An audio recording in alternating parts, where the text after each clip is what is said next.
રાષ્ટ્રીય મહિલા પંચના અધ્યક્ષ રેખા શર્માએ મણિપુરની આદિવાસી મહિલાઓ પર વાત કરતા કહ્યું કે આદિવાસી વિસ્તારોમાં મહિલાઓ બહુ જ પાછળ રહી ગઈ છે। આથી અમે ચાલુ વર્ષે જાગૃતિ અને સંશોધન માટે આદિવાસી વિસ્તારોમાં મહિલાઓની સ્થિતિ નામનો વિષય રાખ્યો છે। આ પ્રકારનો આ પહેલો કાર્યક્રમ છે। મેં મણિપુરની મુલાકાત લીધી અને મહિલા સંગઠનો અને પીડિત મહિલાઓ સાથે વાતચીત કરી હોવાનું કહ્યું અને હવે તેઓ સરકારને તેમનો અહેવાલ સોંપશે। डीनोटिफाइड ट्राइब में जो महिलाएं हैं उनका आज भी जो हम कहते हैं कि हमने महिलाओं को बराबरी के अधिकार देने हैं या आज जीडीपी ग्रोथ में महिलाओं का भागीदारी होनी चाहिए, अब मुझे लगता है वो कहीं पीछे रह गई हैं और इसीलिए हमने इस साल का अवेयरनेस प्रोग्राम्स के लिए और रिसर्च के कार्यक्रम ये दोनों में एक टॉपिक हमने डीनोटिफाइड ट्राइब्स की विमेन के ऊपर भी रखा है। उसी की कड़ी में हमने एक पहला कार्यक्रम यहाँ किया। आ तरफ कांग्रेस नेता मणिकम टागोरे जणाव्યું કે અમે ઈચ્છીએ છીએ કે પીએમ મોદી મણિપુરની મુલાકાત લે। આ કામ તેઓ કરી રહ્યા નથી। ઇન્ડિયા ગઠબંધને બેઠકમાં નિર્ણય લીધો છે કે અમારું સાંસદોનું પ્રતિનિધિમંડળ મણિપુર જશે। આ સાંસદોના નામો ટૂંક સમયમાં જાહેર કરાશે। આ પ્રતિનિધિ મંડળોનો હેતુ મણિપુરના નાગરિકોનું દુઃખ સમજવાનો છે। We wanted Prime Minister Modi to visit Manipur, which Mr. Modi is not doing it. Our leader Rahul Gandhi ji went to Manipur and he went to the camps to heal the people's wounds and he heard their pain and he met the governor also to speak to her about the problems with it. And he has not gone to do politics. He has gone for a healing touch to the people of Manipur. Now the India Alliance has decided in our meeting that there will be a MP's delegation to Manipur. Tomorrow MP's delegation is going to leave. 26 વિપક્ષી ગઠબંધનની આગામી બેઠક મુંબઈમાં 25 અને 26 ઓગસ્ટે યોજાય તેવી શક્યતા। સૂત્રો મુજબ આ બેઠકનું આયોજન શિવસેના અને શરદ પવારના નેતૃત્વવાળી રાષ્ટ્રવાદી કોંગ્રેસ પાર્ટી દ્વારા કરાશે। 23 જૂનના રોજ પટનામાં યોજાયેલી બેઠક બિહારના મુખ્યમંત્રી નીતિશ કુમાર અને તેમની પાર્ટી જનતા દળ યુનાઇટેડ દ્વારા પ્રથમ બેઠકનું આયોજન થયું હતું, જ્યારે બીજી બેઠક બેંગલુરુમાં 17-18 જુલાઈના રોજ થઈ, જેનું આયોજન કર્ણાટકની સત્તાધારી પાર્ટી કોંગ્રેસ દ્વારા કરવામાં આવ્યું। મુંબઈમાં યોજાનારી બેઠક એટલા માટે મહત્વની ગણાય છે કેમ કે આ બેઠકમાં લોકસભાની ચૂંટણી માટે બેઠકોના સંકલન પર વિશેષ ચર્ચા થશે। की जो मीटिंग चल रही है पहले पटना में हुई, फिर बैंगलोर में ही हुई और अभी नेक्स्ट मीटिंग जो होने वाली है जो मुंबई में होने वाली है और वो 15 अगस्त के बाद उसकी डेट फाइनल होने वाली थी। तो उसी के लिए पूर्व तैयारी के लिए आज शरद पवार जी के साथ हम लोगों की मीटिंग हुई और 15 अगस्त के बाद या सितंबर के पहले वीक में मुंबई में इंडिया की मीटिंग होगी। उसकी पूर्व तैयारी के लिए ये मीटिंग थी। દિલ્હીમાં આવતા અઠવાડિયે કેન્દ્રના વટહુકમના સ્થાને વિધેયક બિલ રજૂ કરવામાં આવશે। તેની સાથે જ અધિકારીઓની બદલી અને નિમણૂકનો પત્ર ઉલ્લેખ કરવામાં આવશે। આ માહિતી અંગે કેન્દ્રીય કાનૂન મંત્રી અર્જુન રામ મેઘવાલે સદનની કામગીરી દરમિયાન માહિતી આપી। રાષ્ટ્રીય રાજધાની દિલ્હીમાં સરકાર વિધેયકને અમલમાં મૂકતા પહેલા તમામ વિપક્ષે આપેલી નોટિસને પણ ધ્યાનમાં લેશે। તેથી કેબિનેટ દ્વારા 25 જુલાઈના રોજ વિધેયક બિલને મંજૂરી સોંપવામાં આવી હતી। દિલ્હીના મુખ્યમંત્રી અરવિંદ કેજરીવાલ તેમની પાર્ટીએ વિધેયકનો કડક રીતે વિરોધ કર્યો, જેમાં કોંગ્રેસ અને અન્ય વિપક્ષી દળો પણ જોડાયા।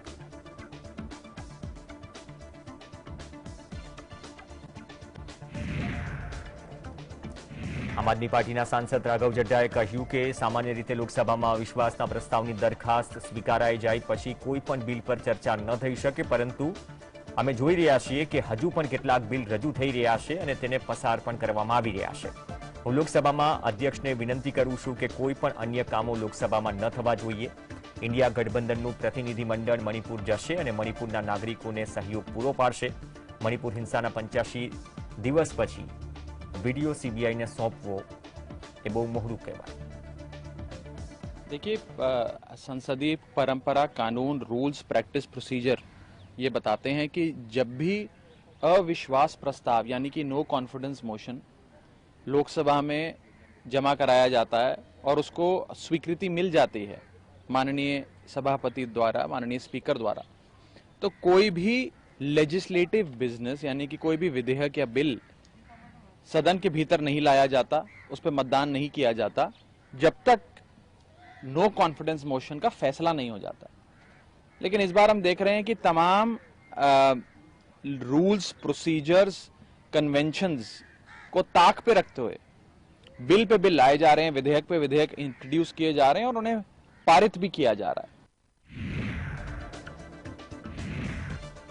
સુપ્રીમ કોર્ટે ઈડીના ડિરેક્ટર સંજય કુમાર મિશ્રાના કાર્યકાળને વધારવાની કેન્દ્ર સરકારની માંગને મંજૂરી આપી છે। સુપ્રીમ કોર્ટે સંજય કુમારનો કાર્યકાળ 15 સપ્ટેમ્બર સુધી ચાલુ રાખવાનો આદેશ આપ્યો। કોર્ટે એમ પણ કહ્યું કે સમાન સંજોગોમાં આને મંજૂરી આપી શકાય નહીં, પરંતુ અમે તેને જાહેર હિતમાં સ્વીકારીએ છીએ। આ તરફ આરજેડી સાંસદ મનોજ ઝાએ કાર્યકાળ વધારવાને લઈને શુક્રવારે મોટું નિવેદન આપતા કહ્યું કે મોદી સરકાર પરંપરાઓનું કતલ કરી રહી છે। तमाम विपक्ष के अन्य साथियों को सुना। महत्वपूर्ण यह है कि जिस व्यक्ति का एक्सटेंशन इलीगल था, खुद माननीय सर्वोच्च न्यायालय ने कहा, उसके पश्चात सरकार का महकमा उसी कोर्ट में जाता है और फिक्टिशियस कारणों से कहता है कि 1.5 महीने और दो। ये 1.5 महीने अपरेंटली उन्हें दिए गए हैं कि कुछ राज्यों में जितनी अस्थिरता, राजनीतिक अस्थिरता आप पैदा कर सकते हैं, आपको उतना ही बड़ा पुरस्कार मिलेगा। और ये मैं समझता हूं लोकतंत्र के लिए चिंता का विषय होना चाहिए कि एक एजेंसी का आप इस एक्सटेंट तक दुरुपयोग करें, क्योंकि हालिया उदाहरण महाराष्ट्र का है, तो आप चाहते हैं वो मॉडल बाकी जगह काम आए। કર્ણાટકમાં કોંગ્રેસની સરકાર બન્યાને 3 મહિના પણ થયા નથી કે તેમની જ સરકારના ધારાસભ્યોની નારાજગીના સમાચાર સામે આવી રહ્યા છે। જોકે રાજ્યના નાયબ મુખ્યમંત્રી ડીકે શિવકુમારે આવા અહેવાલોને નકાર્યા છે। આ દરમિયાન ડીકે શિવકુમારે એક મોટું નિવેદન આપતા કહ્યું, કોંગ્રેસ સરકાર આ વર્ષે વધુ વિકાસ કાર્યો કરી શકશે નહીં, કેમ કે સરકારની ટોચની પ્રાથમિકતા પાર્ટી દ્વારા આપવામાં આવેલી ચૂંટણી પૂર્વેની ગેરંટીઓ અમલ કરવાની રહેશે। વાસ્તવમાં કોંગ્રેસના 11 ધારાસભ્યોએ મંગળવારે કર્ણાટકના મુખ્યમંત્રી સિદ્ધરમૈયાને પત્ર લખી ફરિયાદ કરી હતી કે તેમણે તેમના મત વિસ્તારના કામો અંગે 20 મંત્રીઓને પત્ર લખ્યા, પરંતુ મંત્રીઓએ જવાબ આપ્યો ન હતો।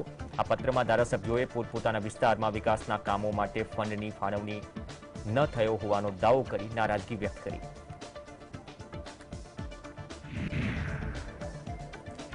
झारखंड कांग्रेस में अंदरखानानी लड़ाई हवे बहार आई। झारखंड कांग्रेसना प्रदेश अध्यक्ष राजेश ठाकुरे झारखंडना 3 धारासभ्यों डॉक्टर इरफान अंसारी, दमन बिक्सल कोंगारी और राजेश काछप ने पार्टी में सस्पेन्ड करवा माटे राष्ट्रीय अध्यक्ष मल्लिकार्जुन खड़गे ने भलामण करी। आ भलामणनो मल्लिकार्जुन खड़गे स्वीकार कर्यो छे। झारखंडना कांग्रेस प्रभारी अविनाश पांडे आ 3 धारासभ्यों सस्पेन्शनना आदेश ने रद्द करवा नवो आदेश आप्यो અને આ નવો આદેશ અમલમાં આવી જતા હવે આ 3 ધારાસભ્યોની કોંગ્રેસમાંથી હકાલપટ્ટી રદ થઈ શકે।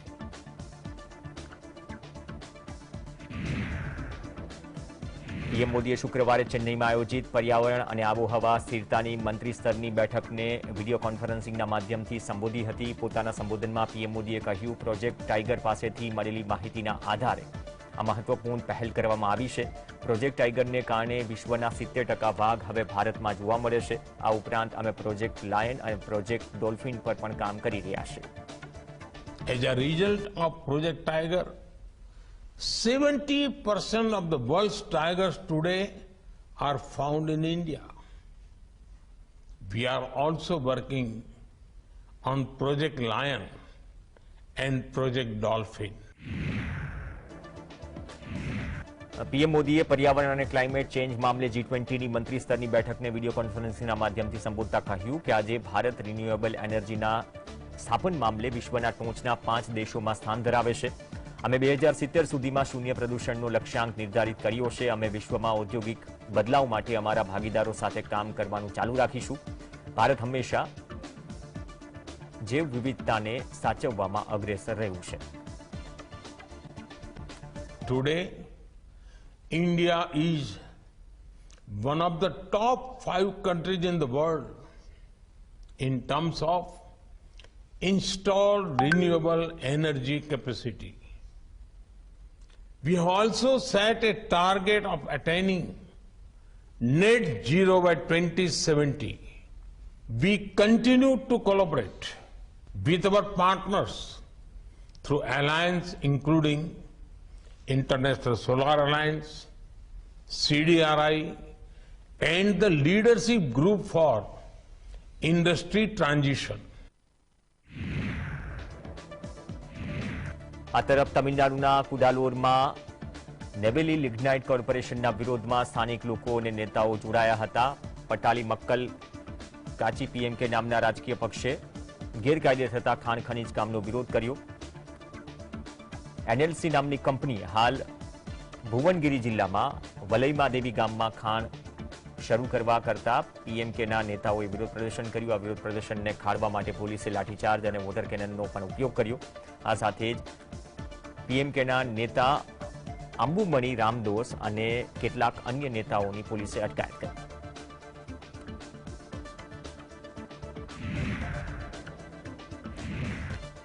સંસદના ચોમાસુ સત્રનો 7મો દિવસ અત્યાર સુધીના 6 દિવસ શાસક પક્ષ અને વિપક્ષ વચ્ચે મડાકાંટમાં પસાર થયા. વિપક્ષી પાર્ટીઓ મણિપુર હિંસા અને વિવાદાસ્પદ વાયરલ વિડીયો પર વડાપ્રધાનના નિવેદનની માંગ કરી રહી છે.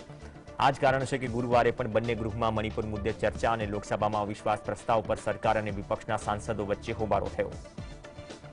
મણિપુરની સ્થિતિ પર ઉપલા ગૃહમાં ભારે સૂત્રોચ્ચાર થયા. આ પછી અધ્યક્ષ જગદીપ ધનખડ દ્વારા સંસદ 31 જુલાઈ સુધી સ્થગિત કરી દેવાઈ. સંસદ બાબતોના પ્રધાન પ્રહલાદ જોશીએ કહ્યું કે વિપક્ષ શાંતિપૂર્ણ રીતે ચર્ચામાં ભાગ લેતો નથી અને સંસદમાં કોઈ પણ બિલ પસાર કરવામાં સહકાર આપતો નથી.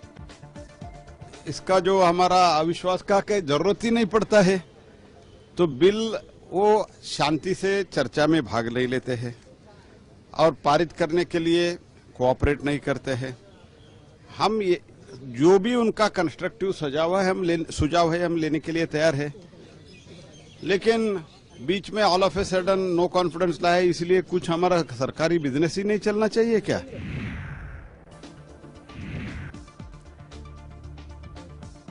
વીઆઈપી ટ્રેન બનાતી વંદે ભારતમાં કેટરિંગ દ્વારા જે ભોજન પીરસવામાં આવ્યું તેમાં વંદા જેવી જીવાત મળી હોવાના અહેવાલથી ખળભળાટ. યાત્રીઓનું કહેવું છે કે તેને પરોઠા ઓર્ડર કર્યા જે આરોગતી વખતે તેમાં વંદો મળી આવ્યું. આ મામલે રેલવે મંત્રી અશ્વિની વૈષ્ણવ અને રેલવે વિભાગને ટ્વીટ કરી ફરિયાદ કરવામાં આવી. મામલો ધ્યાનમાં આવતા જ આઈઆરસીટીસીએ ત્વરિત કાર્યવાહી કરી સર્વિસ પ્રોવાઇડરનો દંડ ફટકારવાની કાર્યવાહી કરી. સાથે જ ભવિષ્યમાં આવી કોઈ ઘટના ન બને તે માટે આશ્વાસન પણ લેવાય. ખરેખર સુબોધ નામની વ્યક્તિએ 24 જુલાઈએ રાની કમલાપતિ સ્ટેશનથી હજરત નિઝામુદ્દીન જતી વંદે ભારત એક્સપ્રેસમાં જમવાનું ઓર્ડર કર્યું. તેને જે પરોઠા પીરસાયા તેમાં વંદો નીકળ્યો. सर, मेरा नाम जितेंद्र शर्मा है और आज मैं वंदे भारत से 5:40 की ट्रेन में 24 जुलाई को सफ़र कर रहा हूँ. आज मैंने यहाँ का जो खाना खाया है उसमें जो मेरे गले में बड़ी दिक्कत हो रही है और मुझे ऐसा फील हो रहा है कि फूड पॉइजनिंग होने वाली है ना. तो इसके लिए मैं कंप्लेंट दर्ज करना चाहता हूँ, तो कृपया मुझे गाइड करें. દિલ્હીમાં ફરી એક વખત હત્યા અને કાયદો વ્યવસ્થાના લીરે રેડા ઉડ્યા. દિલ્હીના પોશ માલવિયાનગર વિસ્તારમાં શુક્રવારે એક વિદ્યાર્થિનીની હત્યા કરવામાં આવી. પોલીસે જણાવ્યું કે મૃતક વિદ્યાર્થિનીનું નામ નરગીસ છે. માલવિયાનગરની કમલા નહેરુ કોલેજમાં અભ્યાસ કરતી 22-23 વર્ષની વિદ્યાર્થિની નરગીસ પર એક પાર્કમાં લોખંડના સળિયાથી હુમલો કરાયો. તેમના માથાના ભાગે લોખંડનો સળિયો વાગતા ગંભીર રીતે ઘાયલ થઈ, જેના કારણે તેનું ઘટના સ્થળે મૃત્યુ થયું. હત્યા કર્યા બાદ આરોપી સ્થળ પરથી ફરાર થયો હતો. જોકે આરોપી થોડી જ વારમાં ઝડપાઈ ગયો. આરોપીની ઓળખ 28 વર્ષીય ઇરફાન તરીકે થઈ છે, જે સંગમ બિહારનો રહેવાસી છે. પોલીસે મૃતદેહને પોસ્ટમોર્ટમ માટે મોકલી વધુ તપાસ હાથ ધરી છે. जैसा कि आप देख रहे हैं, इंसिडेंट पार्क में हुआ है. इसमें एक लड़की है, करीब 22-23 साल की उम्र है. इसकी कॉलेज स्टूडेंट है और ये अपने किसी फ्रेंड के साथ यहाँ पे आई हुई थी. यहाँ पे लगभग यंग लड़के लड़कियाँ यहाँ घूमते हैं. बगल में औरबिंदो कॉलेज भी है और उसके सर पे इंजरी है, लोहे के रॉड से मारा हुआ है और फर्दर इन्वेस्टिगेशन हम कर रहे हैं, लीगल एक्शन ले रहे हैं. राजधानी आज बहुत ही ज्यादा असुरक्षित हो चुकी है. दिल्ली में आज 2 घटनाएं सामने आई हैं. एक लड़की को डाबरी में गोली से मार दिया गया और जिस आदमी ने गोली मारी उसने बाद में खुद को भी गोली मार दी.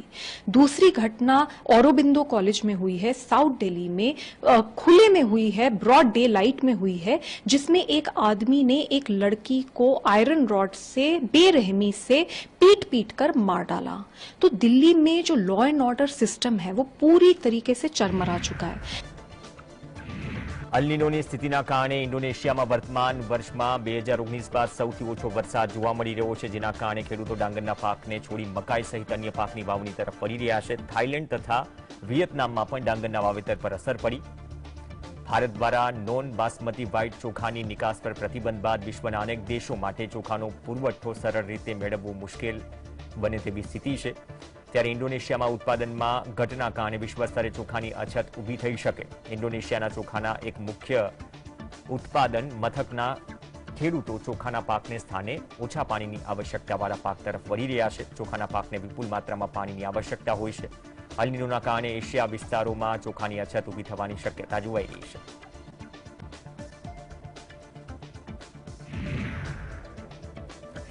બાર્બાડોસના કેનિંગટન ઓવલ ખાતે રમાયેલી પ્રથમ વનડેમાં ટીમ ઇન્ડિયાએ વેસ્ટ ઇન્ડિઝને આસાનીથી હાર આપી।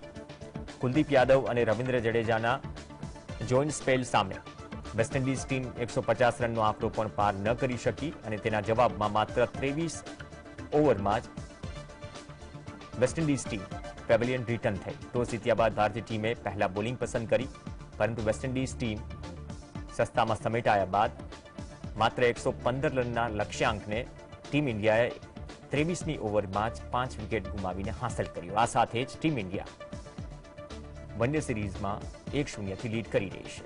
કુલદીપ યાદવ 4 વિકેટ સાથે પ્લેયર ઓફ ધ મેચ બન્યો।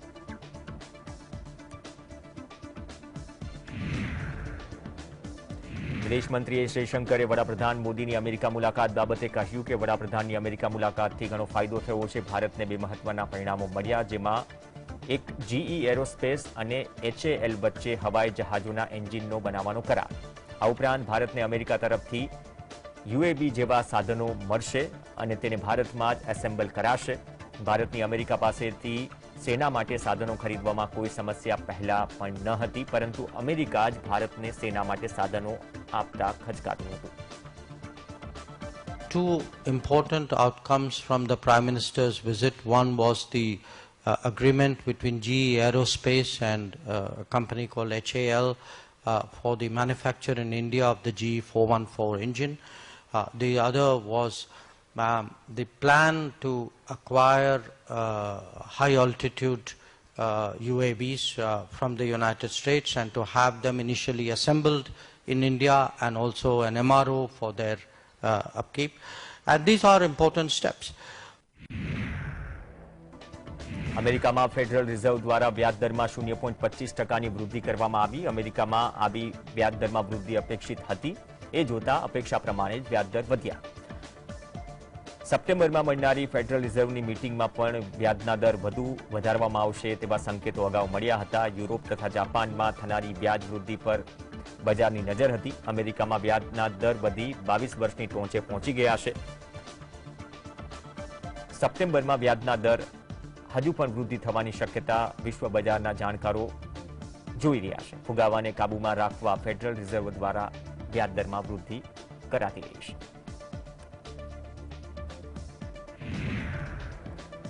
જાપાનના વિદેશ મંત્રી યોશિમાસા હયાશી ભારતની મુલાકાતે છે, ત્યારે તેમણે ભારતના વિદેશ મંત્રી ઉપરાંત ભારતના પ્રતિનિધિમંડળ સાથે મુલાકાત કરી। તેમણે ઇન્ડિયા જાપાન ફોરમના ઉદ્ઘાટન પ્રસંગે કહ્યું કે ભારત અને જાપાન જેવી એક સરખી વિચારસરણી ધરાવતા દેશો વચ્ચે આતંકવાદ વિરોધી કાર્યવાહી સૌથી મહત્વનો મુદ્દો છે।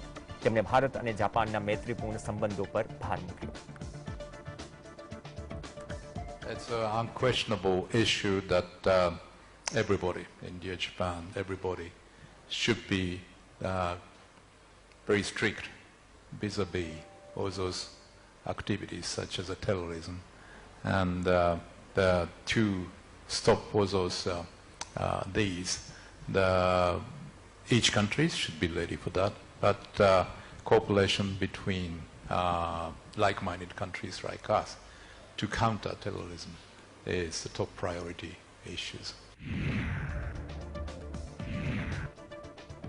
પાકિસ્તાનમાં વડાપ્રધાનનું પદ ગુમાવ્યા બાદ ઇમરાન ખાન 140 જેટલા કેસોનો સામનો કરી રહ્યા છે। આ પૈકીના એક કેસમાં ઇમરાન ખાને પોતે ચોંકાવનારો આક્ષેપ કરતા કહ્યું, પોલીસે એક ડ્રાઈવર પાસે બળજબરીથી એવું કબૂલાત કરાવી કે તે મને ડ્રગ્સ સપ્લાય કરે છે। તહેરીકે ઇન્સાફ પાર્ટીના પ્રમુખ ઇમરાન ખાને કહ્યું કે આ વર્ષે થનારી ચૂંટણી માટે મને ગેરલાયક ઠેરવવા શાહબાઝ શરીફની સરકાર સાવ છેલ્લા પાટલે બેસી ગઈ છે। મેં ચીન, રશિયા, અફઘાનિસ્તાન પર સ્વતંત્ર વિદેશ નીતિ અમલમાં મૂકી હતી, તેના કારણે મારી સરકાર તોડી પાડવામાં આવી। આ તરફ ફિલિપાઇન્સની રાજધાની મનીલાની નજીકમાં એક સરોવરમાં હોડી પલટી જવાથી ઓછામાં ઓછા 30 લોકોના મોતની આશંકા છે. અત્યાર સુધી 40 જેટલા મુસાફરોને બચાવી લેવાયાની માહિતી મળી. આ મામલે ફિલિપાઇન્સ કોસ્ટગાર્ડ પીસીજીએ કહ્યું કે બેનનગોનના બરંગે ક્લિનાવનથી લગભગ 50 યાર્ડ દૂર આ હોડી પલટી. અહેવાલ અનુસાર ઘટના રાત્રે 1 વાગ્યાની આસપાસ બની. ફિલિપાઇન્સ કોસ્ટગાર્ડના જણાવ્યા અનુસાર જોરદાર પવનના કારણે હોડી પલટી ગઈ હતી, જેના કારણે મુસાફરોમાં ગભરાટ ફેલાયો. હાલમાં વિસ્તારમાં શોધખોળ અને બચાવ કામગીરી યથાવત છે.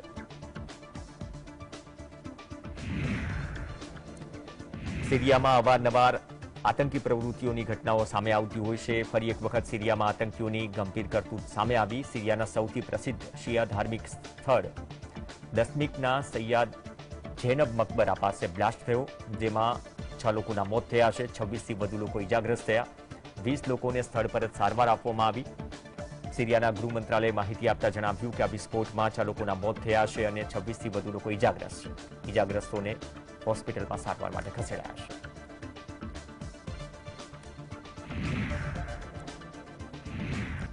હવામાન વિભાગે રાજધાની દિલ્હીમાં આગામી 5 દિવસ ભારે વરસાદ પડવાની આગાહી કરી. ભારે વરસાદના પગલે શુક્રવારે દિલ્હીના અનેક વિસ્તારોમાં ધોધમાર વરસાદ પડ્યો હતો, જેના કારણે દિલ્હીના રસ્તાઓ પર પાણીના દ્રશ્યો જોવા મળ્યા. એક તરફ યમુના નદીના જળસ્તરમાં વધારો થઈ રહ્યો છે, બીજી તરફ ધોધમાર વરસાદના કારણે દિલ્હીના રસ્તાઓ જાણે જળમગ્ન બન્યા હોય તેવા દ્રશ્યો.